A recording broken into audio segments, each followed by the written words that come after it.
Welcome to the Inspired Impact Podcast, where dedicated female professionals share how they inspire impact every day.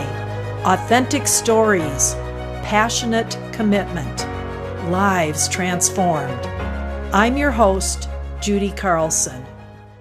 Welcome to today's episode of the Inspired Impact Podcast. I have a very special guest today. I've known her for years. We've become good friends, and I want to introduce you to Mayor Stephanie Piko. Welcome to the podcast. It's great to be here. Thanks for having me. So, as we start most podcasts, we just want to know what has transpired in your life. What journey have you been on, and how has that brought you to the mayor of Centennial? As everyone's journey is, it seems like it's getting longer and longer as I go through life. The story gets a little bit bigger, but as a mom, business owner, entrepreneur, wife, partner with my husband in business, you kind of get a focus on your family. You get a focus on how best to protect your assets, to protect your investments that you make in people and places. And I started out working when we moved to Colorado in 2001. My family moved into a brand new neighborhood with a brand new school. My kids were just starting kindergarten, so got involved with the school and helping out how I could help there, and started out in the computer lab there because that's what I did for my jobs before that, and did all the IT services for people. So I was just helping out, met a bunch of people through the school district, also got involved in our neighborhood because I wanted our neighborhood to be reflective of the entire population of people that live there, including people with kids. And it tends to be that most people that end up on boards, HOA boards and stuff, tend to have the time, so they usually aren't the people that have kids. They're usually retired, and so it was just important to me to make sure that we had that representation in our neighborhood too, that we were thinking about all the families that live here. And I guess I take it from the old adage from my dad would just say, if you're not going to do anything about it, don't complain. And so that it's kind of, I guess that's kind of carries forward on everything, because I got involved with the school, made sure that that there were enough people working to help make our school great, and then our neighborhood as well. Invited more and more people to be a part of it, and made it fun, I guess, for people to do that. And in some of those endeavors, I met different people at the city of Centennial, and they got interest in my background, and were very encouraging. And again, a brand new city that was just getting started, needed a lot of help from volunteers to make things happen. And so ended up volunteering to chair the open space board, which was in charge of figuring out how to spend the tax dollars that were coming in from the Arapahoe County open space tax. And I also ended up being a planning and zoning commissioner for a while as a volunteer. And all of these things just kind of kept circulating together, and you kind of keep seeing meeting the same people in different circles, but it's always the same people that are there participating. So just got to know people, got encouraged by them, decided when the time was right with the age of my kids to run for city council. Ran for city council for 6 years. Really enjoyed the policy side of what we do and the challenges. Having that background information can really change your perspective and how you approach different things. And then I was encouraged to run for mayor. And I really appreciate the structure of the city of Centennial and how it operates. And I think it's worth preserving. I think it's worth encouraging other institutions to kind of follow suit. So that's pretty much what I've done as mayor is go out and really be a strong advocate for how the city of Centennial operates, but also setting other things in motion within our community that follow that same principle for smaller government, kind of stay in your lane, know what you exactly want to do, and focus on where you belong, not trying to be everything to everybody. So I've been mayor. This is my 7th year as mayor. I'm term limited, and I'll next year will be my last year as the mayor of Centennial. So I know it's going to be a very big and exciting year with a lot of demands on my time for next year, but Sure. I'm going to just have fun with it next year and enjoy it. So now your influence has gone well beyond the city of Centennial as well, into Washington, D.C. and other mayors and other communities. Tell us a little bit about that. So in one of the things as mayor, and not just mayor, as a city council person, actually, I started getting involved with the National League of Cities. And the National League of Cities is an organization that has it's exactly what it sounds like. It's all the cities that come together and advocate for policies in Washington, D.C. that impact cities. And so I enjoy getting involved in that. It was one thing, there wasn't a whole lot of representation from Colorado at the time. So we kind of wanted to make sure that we had that Western influence into the national organization that goes out and advocates for policies. I think it's great to bring a different perspective into that organization and have, fought to be I've been pretty loud, I think, in the organization to make sure people are realizing that there's not just East Coast point of views or West Coast point of views, but there's Middle America kind of point of views. And so making sure they're thinking about the small towns and the people that are rural and, areas that have less of a population for sure than some of those highly concentrated areas of the country. So it's been great. I enjoyed being part of the leadership, was able to bring in a lot of conversations, especially with my technology background, around deployment of fiber networks, around internet access for people, and also here in our area, fentanyl was a big problem early in the Colorado community, and maybe not quite as made aware enough in some of those national stories. So it's able to really bring a conversation around fentanyl to the national level at the National League of Cities as well. Wow. And your technical background has made an impact in the city of Centennial, being that you got involved early on in the early stages of the city. Tell us a little bit about how that has helped Centennial. Yeah, I think you kind of never know, where things are going to end up taking you. And it was I never really thought that I would be an IT person. I was just kind of always good at it. I had a knack for it. And when I was in college, they didn't have that many. It was either, a computer engineer or nothing. There were no other degrees in anything that was computer science, so to speak. But I ended up when I worked, in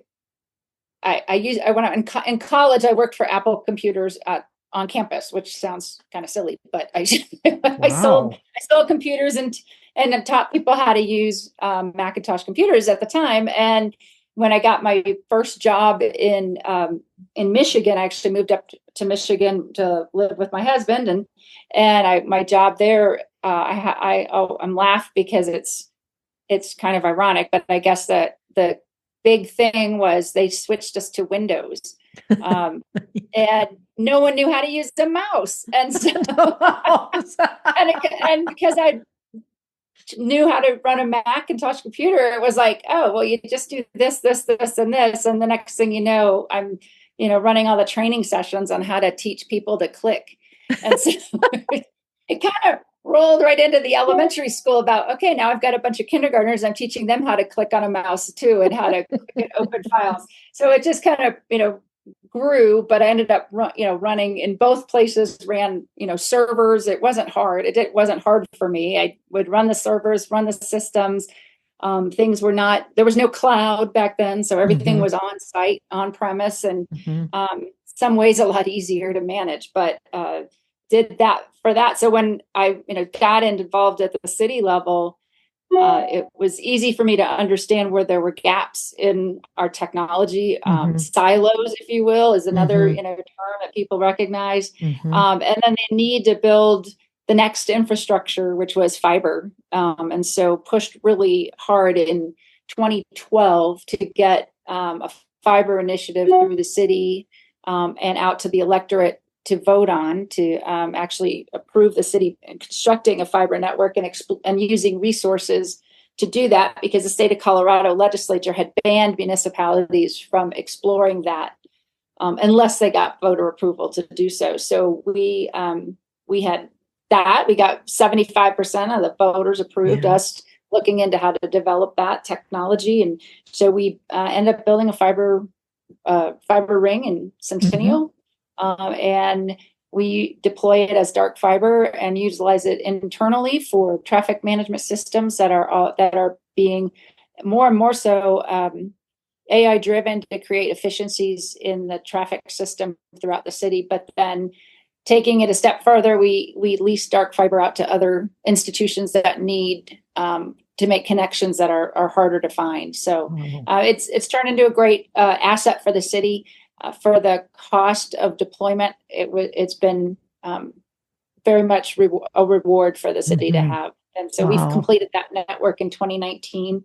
And that just kind of put me on a platform too, where I work closely with some of the smart cities alliances in Colorado. They started a smart city alliance. We were the first city to be a part of that coalition.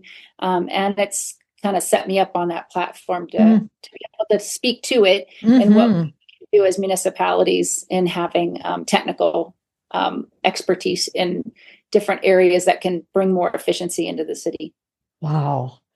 So you've made such a big impact on the city, on businesses in the city. Tell us a little bit about some of the impacts you've made on individuals in the city who have come to you for advice or conversations. I know there's been a lot of them, Stephanie. I know. It's great to have to be able to help people by kind of cutting through either red tape or just misunderstandings as to how the system actually works, or what's the best way to utilize your time to have the most impact as an individual and trying to get involved and change things.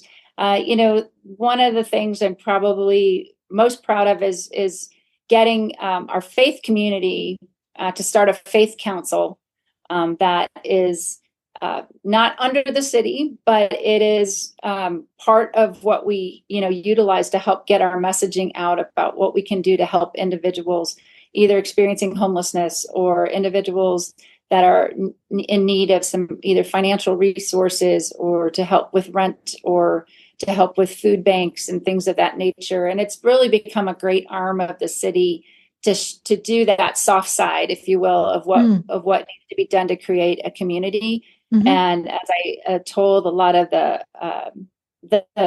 participants that we have in the Faith Council from the churches all across the city, is that they have an opportunity to share what the city's doing to help impact their community in a positive way, and they tend to have an audience that is consistent, that shows up on weekends, that they have that trust the voice that they're listening to at their church. And I've told them, I'm like, I don't have that. And I can hold a town hall and no one will come. No one comes. We don't get a lot of people to city hall. We don't have a platform where I can go out and speak and capture, hundreds of people in the community at one time, but they do. And so a lot of that has really helped bridge that connection between people in need in our community and the resources that are available to them locally to help them.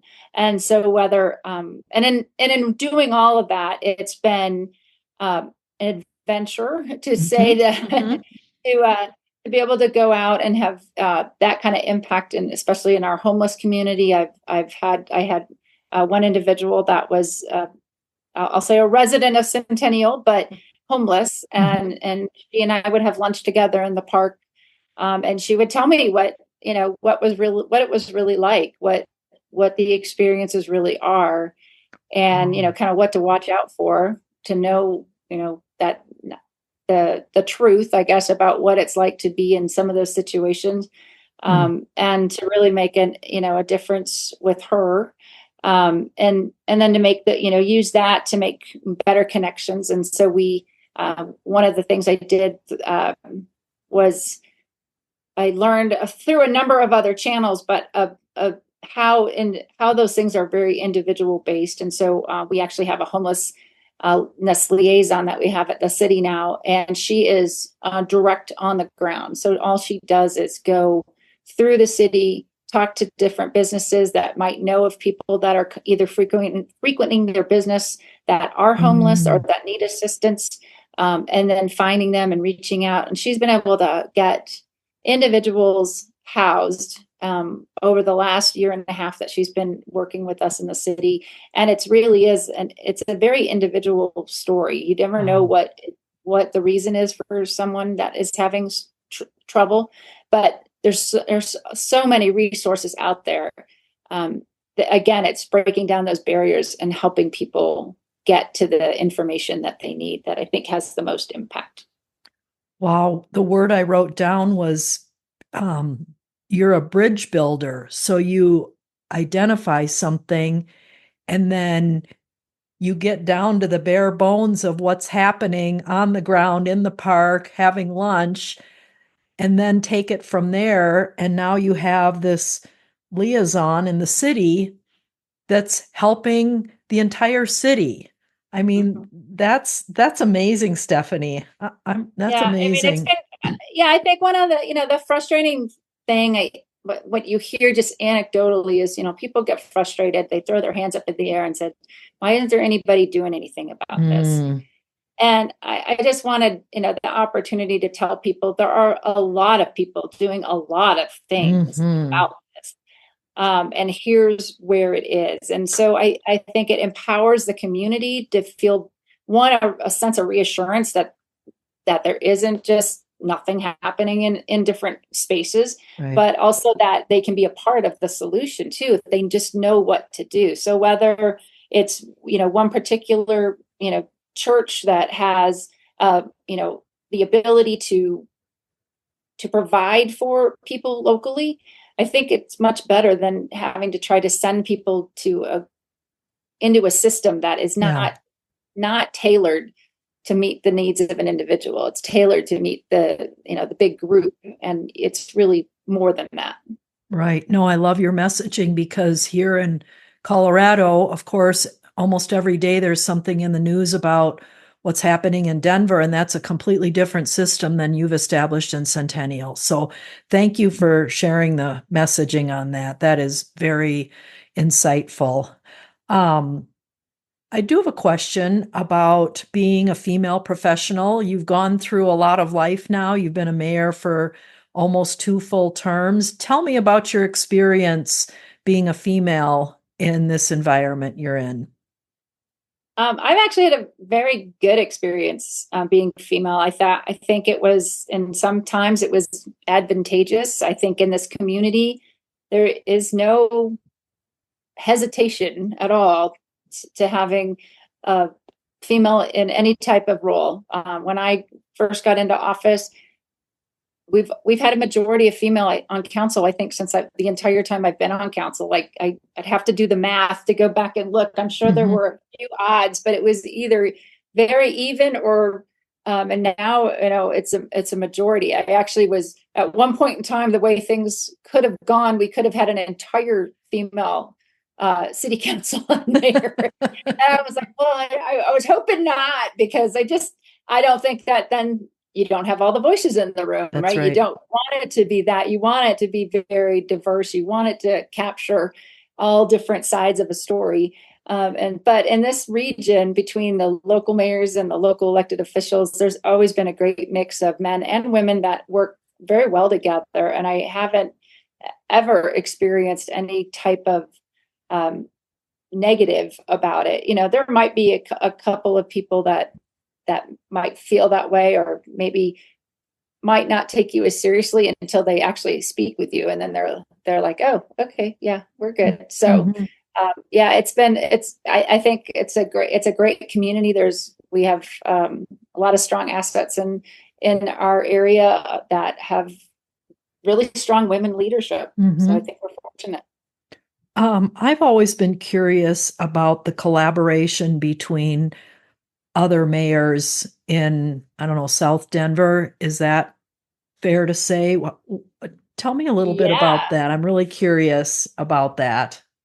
It's been a lot of fun, and I have to give hats off to my predecessor, Kathy Noon. She had started, a mayor's munch, we call it, and we get together once a month for lunch, all of the mayors in this area in Arapahoe County, and we can't all always make every single one, but we do a pretty good job. We rotate around and go to different restaurants across each other's jurisdictions to get to know different entities. And, it's a lot of times it's kind of commiserating maybe a little bit on either what the state legislature's doing to us now, or, or just the environment of that we're in, about people feeling so emboldened in some cases to be not behave maybe in the way that we all expected people to behave in the past. But yeah, we have a great group of people that, I think it makes a big difference, because I know them all. We will text each other and, find out, cheer each other up when we need it. Right. Provide empathy when they need that, when things happen in different communities. We know each other, and we've got, other shoulders to lean on. And I would say it was said to me at one point in time that being a mayor is a different hat. And unless you've done it, you really don't get it. And I think that's kind of true. It is a very unique role, unique responsibility. And it's really hard to describe to people how much you do, because they just don't realize how much is actually growing in their community around them, and that needs to be nurtured and sometimes needs to be weeded. So right. Wow. to know how to balance a lot of things, and I'm surprised at, even for myself, at sometimes is I know a lot about a lot, and it used to just be, you might know a lot about a little, but no, it's a lot about a lot. So it'll be interesting when I'm not mayor anymore to see what I do with all the information that's in my head. Something really good, I'm sure, because a couple of other mayors have been term limited and rotated off, and still to be determined for you. Yeah. Pivoting just a little, because I have a heart for it, but you started the Centennial Arts and Cultural Foundation. Just share with us, kind of as we're beginning to wrap up here, about how did that become an initiative that you wanted to start, and how has it impacted your city? Well, I would have to say that part of my National League of Cities efforts, we end up touring cities all across the country. So we have our conferences and stuff in places I never would have gone, cities I'd never been to, never would have visited probably if I hadn't had the reason to go there for this conference. And I've always, especially with Centennial being a younger, newer city, we didn't have any type of established art program or culture program. You've got the communities around us that have been around for a while or have taken strong initiatives to support the arts. And if you look at Centennial's model of government, there's just not a real appropriate place for that. And as a budget conscious person, I often would be stressed, I think, if I had to choose between tax dollars going to support the arts or fixing infrastructure. And I know infrastructure is really boring, and a lot of people don't, think it's pretty, but it's very important to making sure that you can sustain your city going forward. And so to not have those things in conflict, we had a citizens group get together. There were a few of us on council that wanted to explore what we could do, what our options were as a city to see how we could encourage art in public places, and just to have one more place where citizens can feel that they're connected to their community. Mm-hmm. And so we had a citizens group get together and explore what other cities do, what our neighboring cities do, and came up with the response that the best solution would be to have a nonprofit, because it could work outside of the city, and not necessarily having to fall under all of the same kind of rules and operating regulations that happen with the city. Plus, it could take donations more readily. Mm-hmm. And so a group of us on city council got together and started the Centennial Arts and Cultural Foundation. And we received our nonprofit status in 2021. And one of the first project we headed up was, if you've seen around town how the utility boxes get decorated. Mm-hmm. The city has, the only ones that the city controls are the ones that manage traffic. And so the traffic boxes are on usually every corner that has an intersection is got a traffic box on it. So we were contracted by the city to figure out how to make those prettier and more fun. So we've done 3 rounds now of wraps. And so we're very excited that we have art throughout the city. It's a great way to inexpensively share art everywhere. So as opposed to having a statue in the park where everyone has to come to the park and go see it, this is in their neighborhood, in their community, and well received. And then I'm very excited that we just yesterday actually had our mural unveiling. We were able to do our first public mural that was sponsored by Ting as a local business that gave us the funds that we needed to get the mural in place. But we had a great opportunity to have local artists participate in the selection process. And then what I have really enjoyed, and I think is very different, because everybody keeps telling me that I'm doing something that no one's used this software for before. But the way we work the system is have artists submit, but then we recruit citizens to be the judges for the art. And so it's not the city staff and it's not the elected officials. It is citizens of Centennial that are participating and looking at all the art and selecting what art is going into their public spaces. And I think that apparently has become quite unique in how we manage it. And it is kind of a lot more work, because it wasn't really set up to be that way. But I think it's the best way to have buy-in for what's there. And it doesn't fall on the shoulders of any one individual to say, if people are criticizing something, it's like, well, this is what the citizens voted for. There were 20 people or 30 people that participated, and they're the ones who picked it. And so it's nice to have that. And it's nice to have that background and know that you've got the buy-in. And so we're looking forward to our next couple of projects we have long-term in our head. One of them is we would like to work with Canine Back the Blue to our SRO program for our school resource officers. Sorry for the lingo. They also have the therapy dogs that go into our schools and Littleton Public Schools and Cherry Creek Schools. And it has been a program that has been embraced and loved and adored by everyone. And so we want to do a commemorative bronze statue in our city park to encourage it hopefully near the splash pad that we have, so that the kids can go and get their picture taken with their dog, because the schools all have one, and then we want to have our patrol dogs recognized as well. So we'll have 2 of those bronzes hopefully, and then it's a year-long project for sure to get that completed. And then we'd like to do one of the charges of the foundation is to start capturing the history of Centennial before we all forget.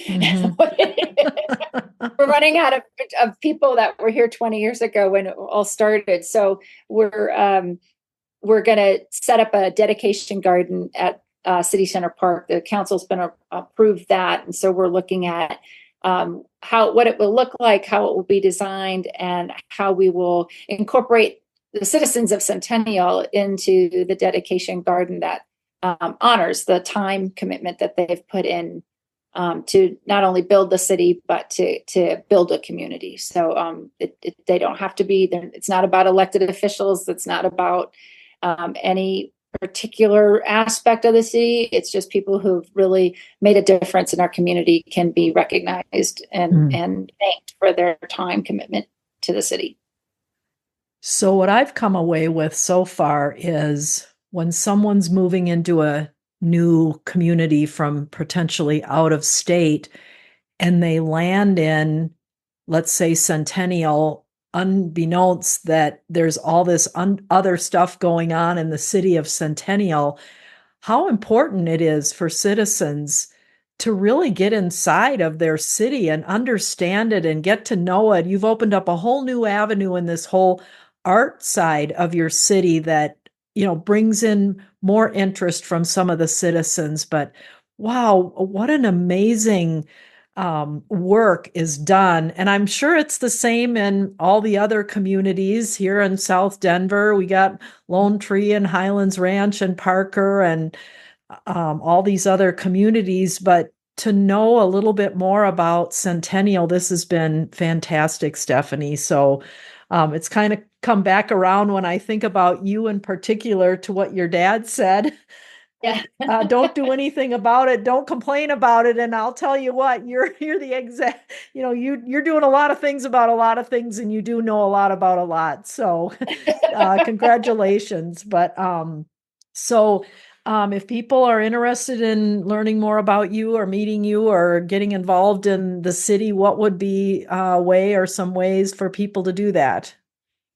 So you can always go to, I'm easy to find on the city website as well. You can just Google or search mayor and, my information will pop up. But I do have a personal website, stephaniepiko.com, that I used for my campaigns and kind of just keep it up to date. But there's a contact option through there to send me an email if there's something you're interested in, whether it's inside the city or outside the city or in the politics or how you run for office or anything about the Arts Foundation too. We're always looking for supporters for that to help volunteer and keep it running. And I'm trying to set it up in a way that when I walk away from it, it'll be self-sufficient and be able to run on its own and keep going with some of the traditions that we're starting in Centennial. So.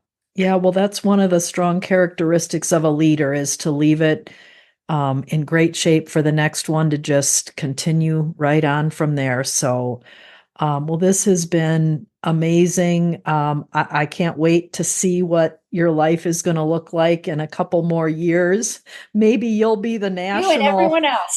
Yeah, maybe you'll be the national spokesperson for art councils in communities that are newer or don't currently have them, using the software you've developed, programs you're putting in place. Yeah, it is one of those things you feel like, really? No one's ever done this before? Every time I'm like, really? No one's ever done this before? The same thing with our homeless liaison. I've seen it in a couple, modeled like that in a couple other cities, which kind of triggered the idea, but then I really met like locally to find out what some people have done successfully and how you have to be a very special person to go out into the community to do that. We're very fortunate to find just the right person for the job. And, we've got great partners in our law enforcement agencies and our mental health co-responders, but it's like, okay, well, we're going to do it this way. And so we've kind of split ourselves off from how others do it, but it's been very successful so far. Right. So innovative. Wow. I love it. This has been fabulous. Well, our listeners are going to really enjoy listening to this, Stephanie. So thank you so much for being with us today and looking forward to your bright future. Thank you. Well, next year will be fun. So I'm glad I got a chance to jump on now, and hopefully we can catch up again another time. That would be great. Love that. Thank you. Thanks so much for joining us for the Inspired Impact podcast. to listen to past episodes, please visit theinspiredimpactpodcast.com.